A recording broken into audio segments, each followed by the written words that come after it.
Olá, sejam todos bem-vindos à série Antes da Viagem.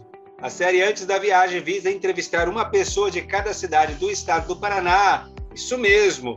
Nesta série nós teremos 399 entrevistas. E durante todas essas entrevistas nós pretendemos conhecer a origem do nome da cidade, sobre a população, a colonização, a emancipação, dados históricos interessantes, pontos turísticos, atrativos naturais, se existe algum prato típico, quais são as curiosidades e as lendas daquele lugar e se tiver algum outro assunto pertinente, nós vamos tratar aqui. Tudo isso de cada uma das nossas cidades paranaenses. E acompanhando essa série de vídeos, eu tenho certeza que você que está aí na sua casa vai conhecer muito mais sobre o nosso Paraná.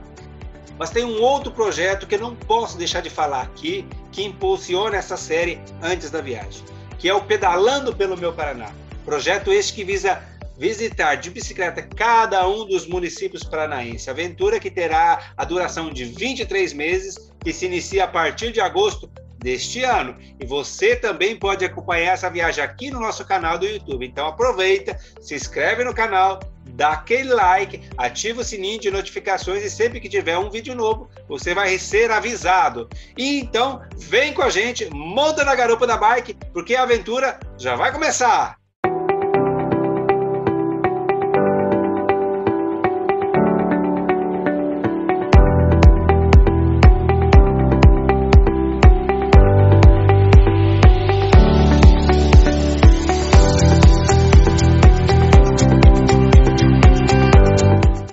Muito bem, estamos iniciando o nosso 33º episódio da série Antes da Viagem, essa série que, como você sabe, está entrevistando uma pessoa de cada cidade. 33º encontro. Chegamos aqui na nossa meta de 30% de entrevistas da primeira fase da nossa viagem. Para você que já conhece o projeto Pedalando pelo Meu Paraná, sabe que o projeto se divide em 3 fases. Na primeira fase da viagem, nós vamos passar por 109 cidades e 33 entrevistas já estão sendo realizadas com a de hoje, então marcando aí os nossos 30% concluídos. Estamos quase chegando a 10% de todo o Paraná. O Paraná tem 399 municípios, então tem muito município pela frente. E para comemorar essa data, nós temos uma surpresa para você a partir do próximo episódio. Então, vai acompanhando e não perde a sequência aí das nossas entrevistas. Se você não conhece o nosso projeto Pedalando pelo Meu Paraná, eu deixo o convite para você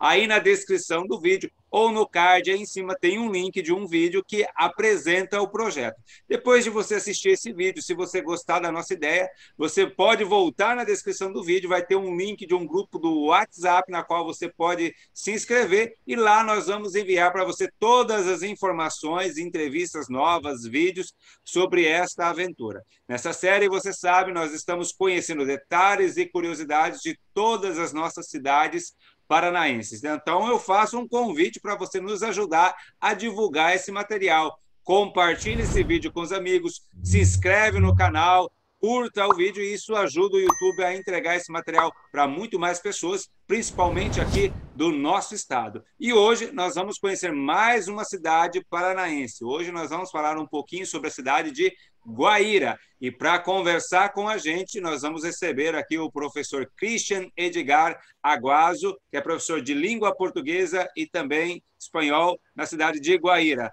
Professor, seja bem-vindo, muito obrigado por participar conosco aqui dessa entrevista. Olha, Joel, muito prazer, eu parabenizar pelo projeto e é um prazer estar com vocês aqui para poder falar um pouquinho da minha cidade. Maravilha. Professor, eu vou tentar lembrar aqui de memória, eu estive algumas vezes em Guaíra, não posso dizer que conheço a cidade. Lembro que a primeira vez que eu fui aí foi em 97, em um evento, e depois a segunda vez que eu voltei foi só em 2006, num passeio ciclístico que eu fiz o contorno do estado, e a gente almoçou na cidade e depois seguiu viagem. E eu tenho anotado aqui no meu diário de bordo exatamente a data que eu passei aí, no dia 12 de dezembro de 2006. A gente estava contornando o estado, a gente almoçou na cidade e depois seguiu para o município seguinte. E a próxima vez que a gente vai voltar aí, para fazer o nosso percurso agora, de passar por todas as cidades no estado, será no dia 15 de agosto, e dessa vez a gente não vai só passar, a gente quer ficar o dia inteiro aí, passar uma noite aí, conhecer um pouquinho de tudo aquilo que a gente vai conversar aqui hoje, conhecer pessoalmente e registrar para o pessoal que está em casa também. Então, vamos começar com a ideia do nome da cidade, né? Bom, existem duas versões, Joel, para o nome de Guaíra, né? Alguns historiadores divergem porque é em Guarani, né? Tem uma origem Guarani, Guaíra. Então, primeira versão de que seria uma homenagem a um cacique, o Guairá, o Guairacá, Guairaçá, em algumas versões, mas que seria o líder dessa região, um líder indígena. Então, cujas terras aqui da região do Guairá, depois vai dar origem ao nome de Guaíra, foi uma homenagem a essa liderança indígena. E a segunda é que significaria uma variante, seria uma variante linguística da palavra Quairá, e que seria, então, em Guarani, dentro dos subgrupos guaranis também, que a gente sabe que são um tronco linguístico bastante abrangente, que seria, então, um lugar de difícil acesso, fazendo alusão às sete quedas, né? Que é um outro capítulo à parte aí das cataratas do Rio Paraná, sobre a qual falaremos daqui a pouco. Maravilha. Então vamos falar um pouquinho da história até chegar na colonização aí do município. Certo. Então, assim, se a gente for considerar uma cidade ancestral de Guaíra, que seria Ciudad Real do Guairá, foi fundada pelos espanhóis, era uma vila militar, em 1554, na confluência entre os rios Piquiri e Paraná. Hoje pertence à Terra Roxa, né? Uma área aqui de Terra Roxa, bem na foz ali do Piquiri, com o Paranazão, que fica alguns quilômetros aqui de onde é Guaíra. E tem esse nome, na verdade, quase toda a região que foi chamado Guairá abrangia quase metade do Paraná. Então, era uma região do norte do Paraná, inclusive, de todo o oeste aqui, e até indo mais para o centro, ali, que era uma terra espanhola e bastante ocupada pelos índios Guarani. E essa foi uma das cidades. Teve outras, Vila Rica do Espírito Santo, Ontiveros, enfim, várias, que depois, inclusive, caíram nas mãos dos jesuítas, né, com as reduções, e, inclusive, Ciudad Real do Guairá. Bom, essa criação dessa cidade foi em 1554, e entre 1628 e 1631 teve o avanço daí dos bandeirantes, né? Foi quando destruíram. E os jesuítas estiveram só na parte final aqui, mas fizeram um grande trabalho de catecismo aqui, de arregimentar os indígenas, né? E de catequizá-los, mas foi assim de muito avanço, assim, há evidências aqui de fundição, de trabalho com metal, que era um avanço aqui, os índios não tinham esse domínio, e até de imprensa, né, ser uma das primeiras. Há um dado do governo do Paraná, que foi aqui, então, a primeira da América do Sul aqui, que prensou o primeiro livro, e aqui seria aqui no Guairá, na Cidade Real do Guairá. Então, se criava, fazia vinho, couro, cuidava de animais, era realmente uma cidade, com os jesuítas principalmente, né? Era uma vila militar antes com escravagismo indígena. Desse outro ponto de vista, teve esse trabalho evangélico, né? Alguns, né, vários historiadores vão colocar também como uma imposição, mas que já não tinha o escravagismo tal como a gente já desperta na memória quando lembra, né? Então, foi um trabalho bem de vanguarda para a época, e essa cidade foi totalmente destruída, está em ruínas, e hoje pertence hoje à Terra Roxa, mas lembrando que Terra Roxa também fez parte de Guaíra, era um distrito, né? Depois se emancipou. Guaíra é mãe de 9 cidades aqui da região, inclusive Palotina, Terra Roxa, Maripá, Francisco Alves. Esse seria, então, a cidade ancestral de Guaíra. Nesse século, a colonização que foi maior para formar a cidade mesmo, hoje veio gente de vários lugares do país e de fora do país também. Sim, daí a gente vai ter um hiato aí, em 1631, até a ocupação aqui pela Companhia Mate Laranjeira. Aí é muito interessante a gente falar dessa companhia, porque ela foi uma espécie de multinacional e fez tratados comerciais, como tem hoje o Mercosul, começou em 1902. Bom, essa companhia é o seguinte, eu vou tentar não me estender muito, mas é porque ela é muito poderosa. Quando tem o fim da Guerra do Paraguai, Tomás Laranjeira era um homem, ele abastecia as tropas do Brasil durante a guerra da Tríplice Aliança contra o Paraguai. E ele passa pelo Mato Grosso e vê aquelas terras desocupadas, né, assim, muito, muito vazio dentro do estado e grandes ervais. E ele entende assim a mão de obra paraguaia. O Paraguai já tinha uma tecnologia com erva mate muito interessante, um consumo muito grande por parte de todo o mercado platino, né? Então, Argentina, Uruguai. E ele viu aquilo como oportunidade. Daí ele se alia com duas famílias que vão ser muito importantes. Mendes Gonçalves, que eram, também como ele, de abastecer as tropas portugueses da Ilha da Madeira, que vem do Rio de Janeiro, se estabelece em Buenos Aires. E com a família Murtinho, de Cuiabá, que tinha o Joaquim Murtinho, por exemplo, como médico e engenheiro, e como médico foi médico da Princesa Isabel. Então, ele tinha uma importância, uma família riquíssima de Cuiabá, que tinha uma força muito grande dentro do Império. Então, ele se alia a esse pessoal para conseguir fazer a concessão de terras no arrendamento, pagar essa família, entrar como sócio, e aí construir e industrializar pelos Mendes Gonçalves na Argentina. Então, foi toda uma operação. Essa empresa prospera, mas aí vem a República, derruba o Império. Bom, o Joaquim Murtinho se alia aos republicanos, se torna ministro de Finanças e de Relações Exteriores, até para o governo Campos Salles. Nessa época, eles criam o Banco Rio Mato Grosso, um banco que, para você ter uma ideia, ele praticamente era o maior acionista da Mate Laranjeira, mas também era fundamental para o Estado do Mato Grosso. A Companhia Mate Laranjeira, o Banco do Mato Grosso, tinha que emprestar dinheiro para o Estado. Para ter uma ideia, que era um Estado, a Companhia Mate Laranjeira chegou a ser um Estado dentro do Estado. E aí entra esse braço argentino da família Mendes Gonçalves, que adquire essas terras. Por quê? O Paraguai, primeiro eles faziam escoamento do Mato Grosso do Sul, onde hoje é Mato Grosso do Sul, pelas terras paraguaias até Buenos Aires. Bom, o Paraguai, já refeito da guerra, começa a tarifar bastante, taxar bastante essas ervas, de modo que fica inviável economicamente. Então, eles procuram outra rota, pegam os rios, que são afluentes do Paraná, do Mato Grosso do Sul, que caem aqui no Paranazão, em Guaíra, mas não tinha nada. Lembrando que aqui estava, né, num hiato aqui populacional, meio que deserto. Bom, daí já na mão do Mendes Gonçalves, embora o Laranjeira e a família Murtinho continuassem acionistas, esse português que estava em Buenos Aires, que enriqueceu lá, adquire o Porto Guaíra. E para isso, ele conhece Buenos Aires, lembrando que Buenos Aires era uma cidade muito mais avançada naquela época que qualquer cidade brasileira.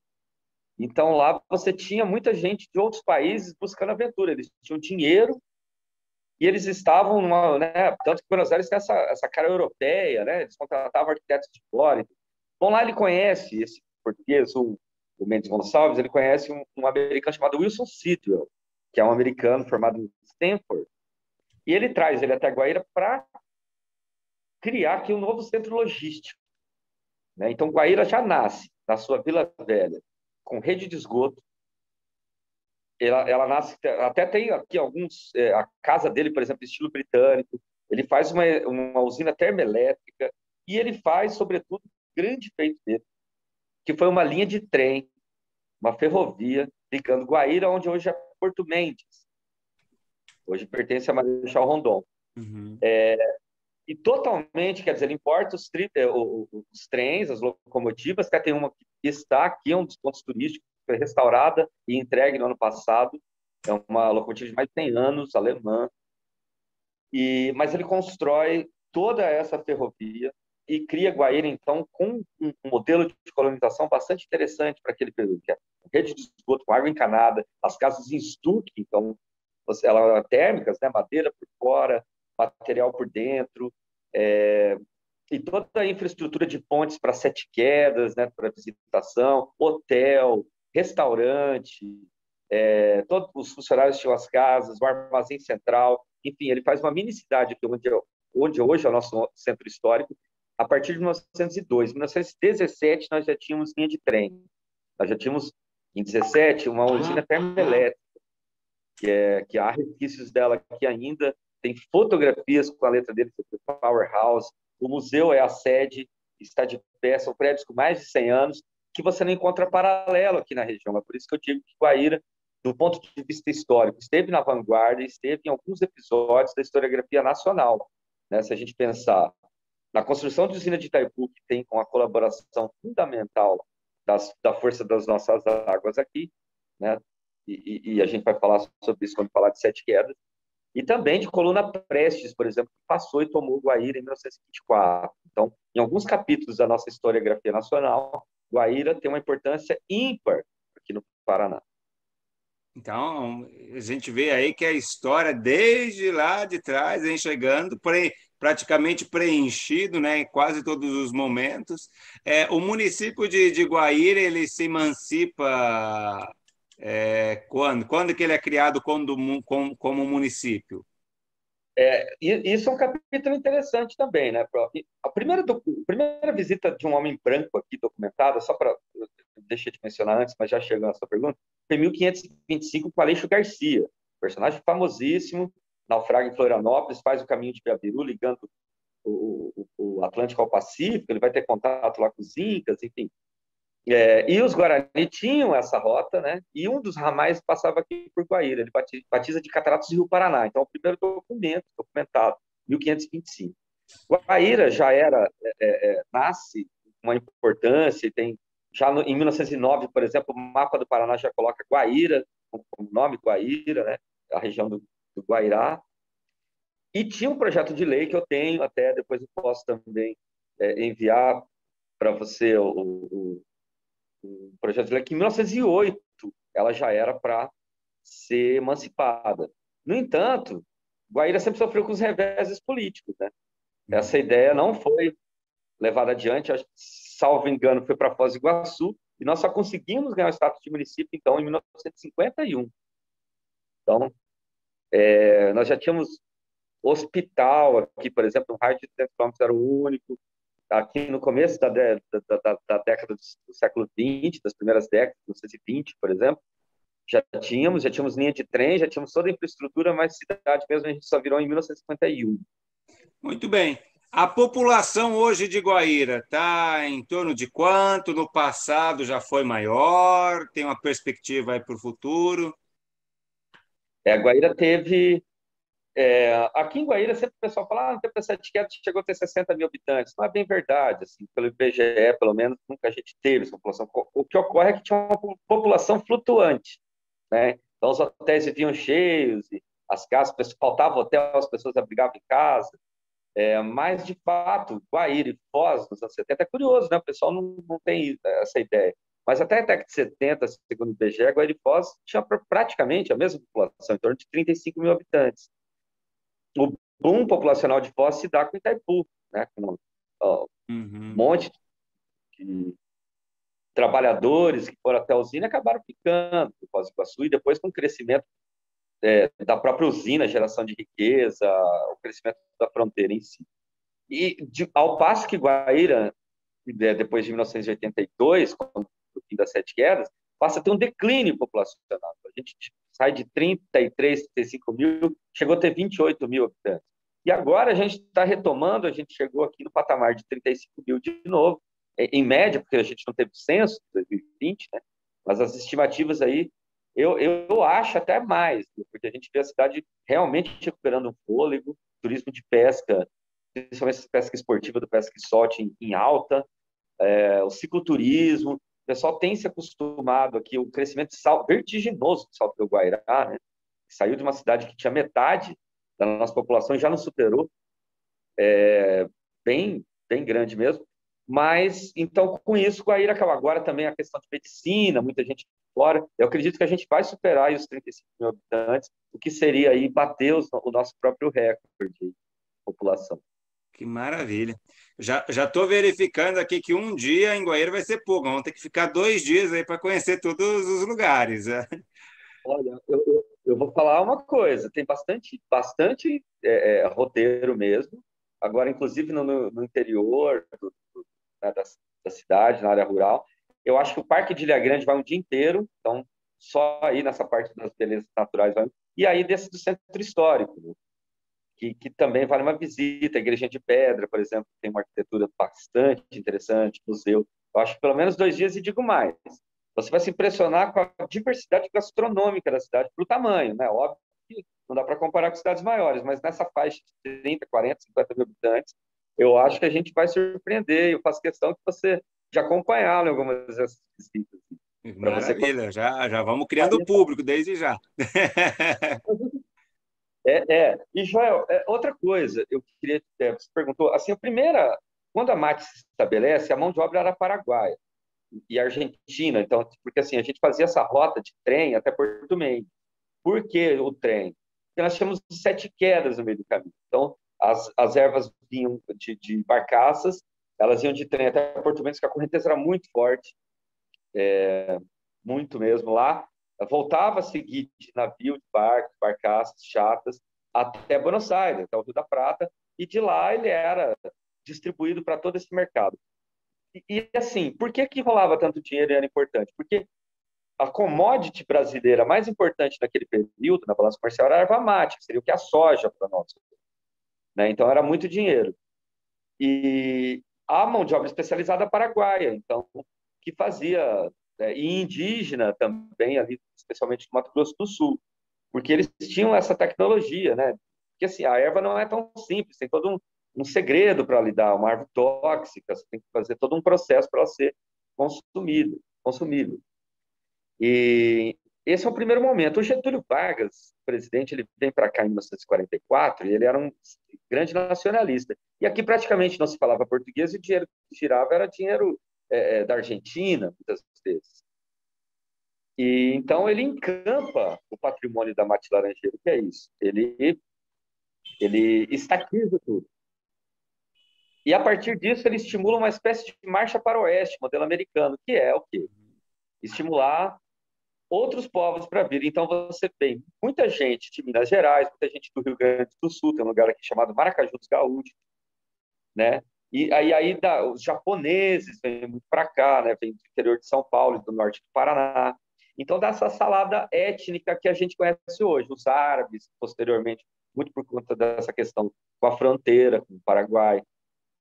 E aí vira essa salada étnica, que o prefeito mais vezes foi prefeito aqui em Guaíra, né? Mais vezes eleito, 3 vezes, de origem japonesa, por exemplo. Mas você tem de origem italiana, que já foi também, agora também, né? No seu segundo mandato, que é o Heraldo Trento, esse japonês, o Manuel Cuba. Então, e aí a gente tem uma infinidade. Em Guairense só teve um. Todos os outros prefeitos são nascidos em outros municípios. Então, é bem interessante. Mas a partir desse segundo momento, daí do Getúlio Vargas. Tu comentou aí da economia, vamos falar então como é que é a base econômica do município hoje, gira em torno do quê? Olha, basicamente a agricultura, acho que como toda a região aqui oeste, né, do Paraná, bastante. E você tem muita prestação de serviços também, porque nós temos essa questão aqui da fronteira, como eu disse, né? Comércio e tudo mais. Ainda não é uma cidade muito industrializada, embora essa seja a perspectiva para os próximos anos, mas hoje seria isso, né? A prestação de serviços e a agricultura, o agronegócio. Muito bem.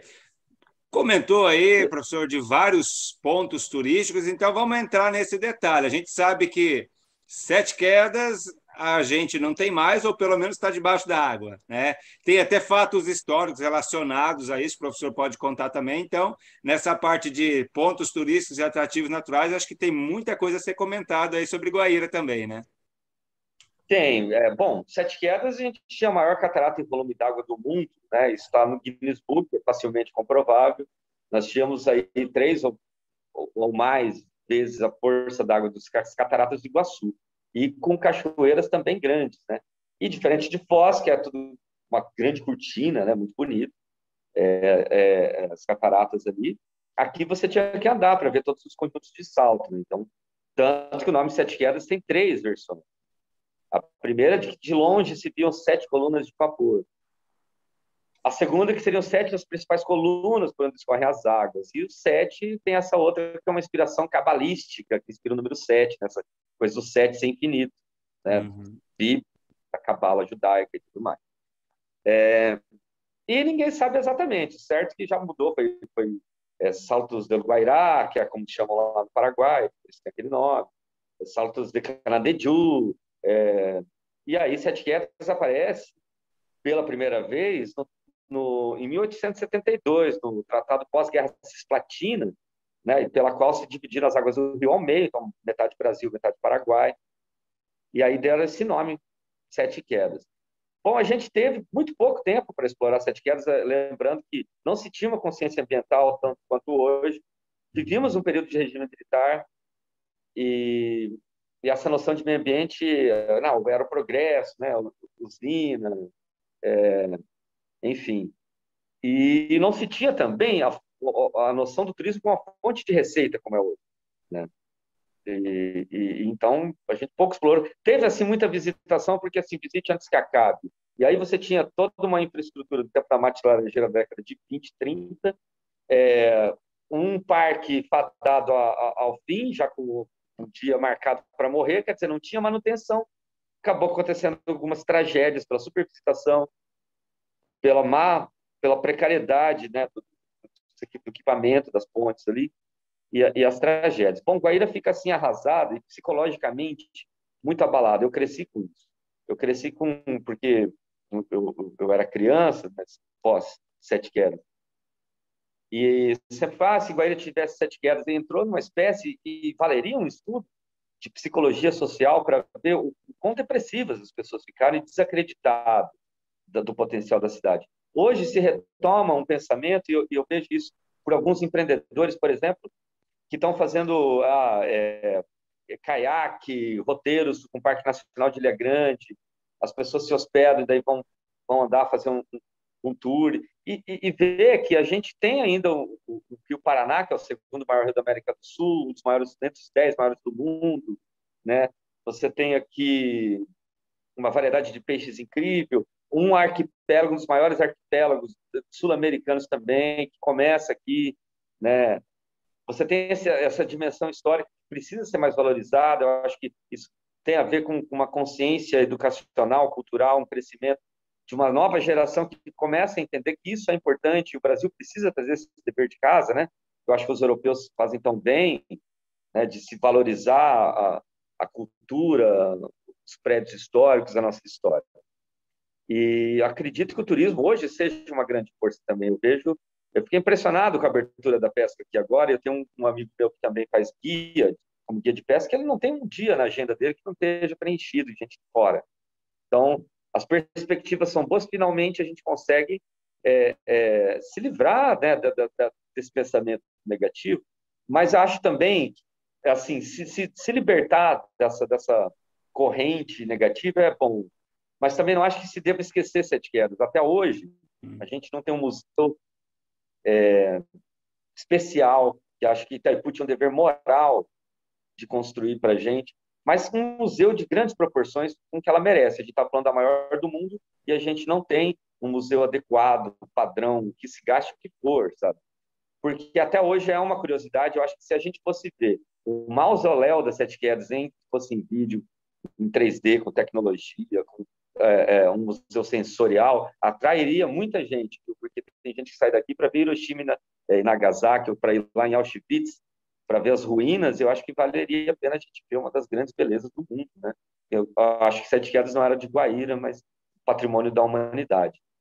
E a mágoa muito grande com relação às Sete Quedas também é que havia projetos alternativos com relação à construção de usina de Itaipu, e que não destruiria Sete Quedas. E isso é comprovado, tem documento, tem o engenheiro Marcondes Ferraz, que já deu entrevistas posteriores, que era o projeto anterior ao regime militar, com o JK, principalmente ali com o JK, que tinha encomendado, inclusive, com o nome de usina de Sete Quedas, aproveitando as grandes forças do Rio Paraná, né? E totalmente nacional. Aí entra uma série de questões, inclusive de Guerra Fria, Tite, porque como os russos detinham um grande conhecimento de hidrelétrica, ele foi chamado durante o governo João Goulart para fazer um estudo aqui. Ele ia fazer assim, vamos ver qual será a melhor proposta. Nisso, Alfredo Stroessner, que era o ditador do Paraguai, achou, meu Deus, os comunistas aqui, aquela coisa toda que tá na moda aí de novo, e cobrou, porque ia fazer 100 anos também da Guerra do Paraguai, e aí tem uma parte da terra no Mato Grosso que foi anexada pelo Brasil, ou se devolvia, ou fazia em parceria com o Itaipu, então por isso daí vem o regime militar, e porque também queria fazer o maior do mundo, foi feita a maior ponte do Niterói, foi feita a grande Transamazônica, mas tinha essa coisa do grande um pouco também, porque tinha que dar uma resposta para a sociedade, que aquilo não foi, né, uma coisa muito agressiva, que eles estavam dando um contraponto. E, de fato, Itaipu foi muito bom para Foz, né? Mas para Guaíra foi... Realmente, a gente sequer recebe royalties por sete quedas, sabe? Agora tiveram uma revisão, mas muito pequeno perto do que a gente perdeu. E sabendo que existiam outros, até croquis também, de outros projetos, fica assim um gosto amargo. Mas cobrar esse museu, cobrar a memória de sete quedas, cobrar que isso seja inserido nos livros didáticos do país inteiro, é uma coisa que a gente pode fazer assim, no futuro, agora, de hoje em diante, sem esquecer, claro, das belezas que a gente tem aqui hoje. Tu comentou aí que vale um dia para visitar também aí o Parque Nacional de Ilha Grande. Quem estiver passando por dentro da cidade, no perímetro urbano, o que ele não pode deixar de conhecer? No perímetro urbano, não pode deixar de conhecer a Vila Velha, centro histórico nosso, que estão todos os pontos turísticos, um pertinho do outro. Vai conhecer, por exemplo, nosso museu, vai conhecer o nosso trenzinho, que fica ali na praça, na frente do museu, vai conhecer a nossa igrejinha de pedra, vai conhecer o Parque Centro Náutico Marinas, tem um anfiteatro maravilhoso, lago, quadra, um parque municipal. Agora tem recém-construído um parque do lago, um laguinho, lembra ali um pouquinho de Toledo, é menor, mas bem aconchegante, fica no perímetro urbano, que hoje está super bem ocupado, e que não fica na Vila Velha isso.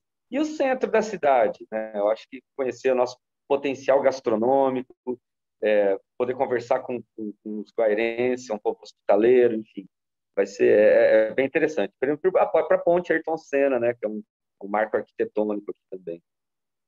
Eu me lembro que quando eu fui para Guaíra da última vez, eu ia só até Guaíra. A gente fez a questão de atravessar a ponte e voltar só para conhecer a ponte. A gente não tinha feito esse percurso ainda. Então, acho que muita gente faz esse tipo de trajeto. Não, vamos ver a ponte. Atravessa, né? É bem comprido, né? Demora um pouquinho, daí você volta. É algo que vale a pena, né? Vale a pena, sim. Tu comentou da gastronomia, então vamos falar da gastronomia, festas típicas do município. O que nós temos de festa por aí? Bom, nós temos uma festa aqui que tem mais, que é da minha família até, né? Que é a festa de Cacupê, que é da padroeira do Paraguai, e que ela é uma festa que ela foi interrompida agora por causa da pandemia, mas desde 1940 ela ocorre, né? Que tem uma história bem peculiar, e ela, assim, daí como é uma promessa, tem essa coisa religiosa, tem, assim, servido um almoço de graça dia 8 de dezembro, tem o pessoal do Consulado do Paraguai traz dançarinos de Salto do Guará, do Balé de Salto do Paraguai, tipo quadrilha, né? Aquelas danças folclóricas, e é armada uma barraca, e se vende comida paraguaia, sopa paraguaia, pastel, chipa, e todo 7 e 8 de dezembro tem harpa, músicas paraguaias, que é essa integração Brasil-Paraguai muito forte, e que como tem essa comunidade paraguaia antiga, uma base católica, né, tradicional, que na verdade ano a ano vai perdendo força, né, mas que a gente precisa valorizar do ponto de vista cultural, por ser 80 anos de festa, né. Aí você vai ter a Festa das Nações. A Festa das Nações é a nossa maior festa. Vai estar de volta agora, esse ano foi confirmado, eles vão refazer, que é onde é no Centro Náutico Marinas, que foi preparado para receber todas... tem a barraca alemã, com comidas típicas alemãs, com, né, chopp, aquela coisa. Tem a barraca paraguaia, comida paraguaia, a barraca italiana, a barraca brasileira, centralizada, que ela forma quase uma oca, um anfiteatro grego, onde tem os shows. Aí você vai ter a barraca japonesa, a barraca portuguesa, a barraca árabe. Então, formam as etnias básicas aqui. E é a maior festa. Aí você tem exposição agropecuária, você tem parque de diversões, a festa que ocorre entre o final de abril, pegando o 1º de maio, o feriado, né? E é a nossa maior festa. E que é, nessa festa também, aí sim, um pouco do nosso potencial gastronômico, está tudo lá para ser visitado e acompanhado. O prato típico é servido em alguns lugares, por exemplo, no Hotel de Ville, você está hospedado, você pode ir lá, e lá tem o nosso pintado na telha, que é um dos pratos típicos, né? Que é nossa, seria uma moqueca de pintado, mas é servido numa telha espanhola, é bem legal, um prato bem bacana. Muito bem, eu acho que então lugar para visitar e para se alimentar não vai faltar nessa viagem aí em Guaíra. Professor, vamos chegando aqui nos momentos finais do nosso bate-papo, né? Depois dessa aula aí de história, de grande conhecimento, até pela quantidade de informações, pela idade do próprio lugar, né? Então, a gente precisa ter aí mais fatos mesmo para estar trazendo para o público que muitas vezes não conhecia Guaíra ainda, nunca visitou, mas através dessa entrevista falou, vamos lá fazer uma visitinha nesse município. Tem mais alguma curiosidade para compartilhar com a gente? E aí já pode alinhar com um convite para quem quiser conhecer o município também. Olha, vai ter sim, vai ter várias curiosidades. É difícil lembrar, assim. Olha, eu acho assim, quem está acostumado a vir para Guaíra e só passar para o Paraguai está perdendo tempo. Assim, é muito legal fazer a viagem lá, sim. Mas essa parte histórica, vocês têm...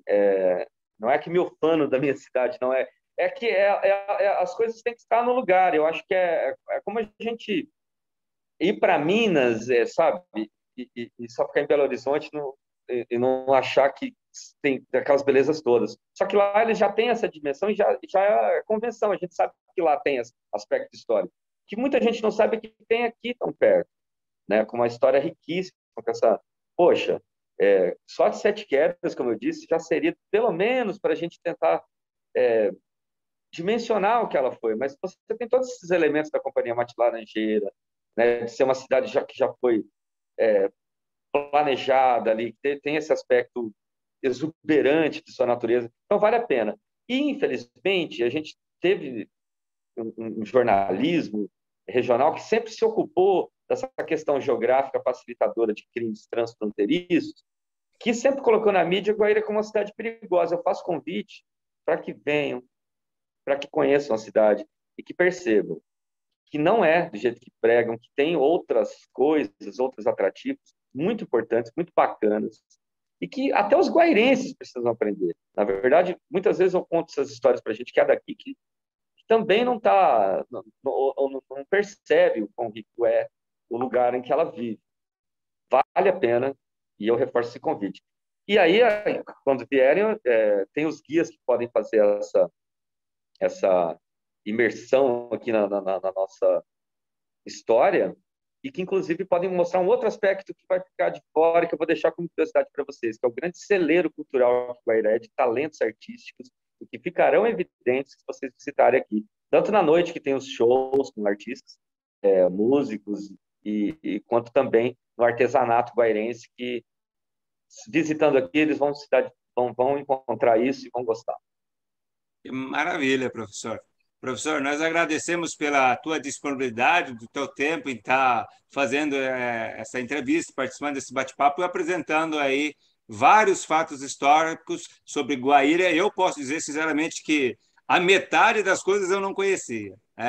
Eu sabia de Guaíra, tinha passado de 7 quedas, mas não sabia que tinha assim, um passado tão lá para trás, né? Perto praticamente do descobrimento do país, né? Exatamente, é surpreendente. Professor, muito obrigado pela participação e estaremos aí dia 15 e quem sabe dia 16 de agosto também agora. Espero que sim, vou esperar vocês. Obrigado pela oportunidade também para falar um pouquinho mais dessa cidade maravilhosa para todo mundo aqui e que está de portas abertas para vocês e para todo mundo.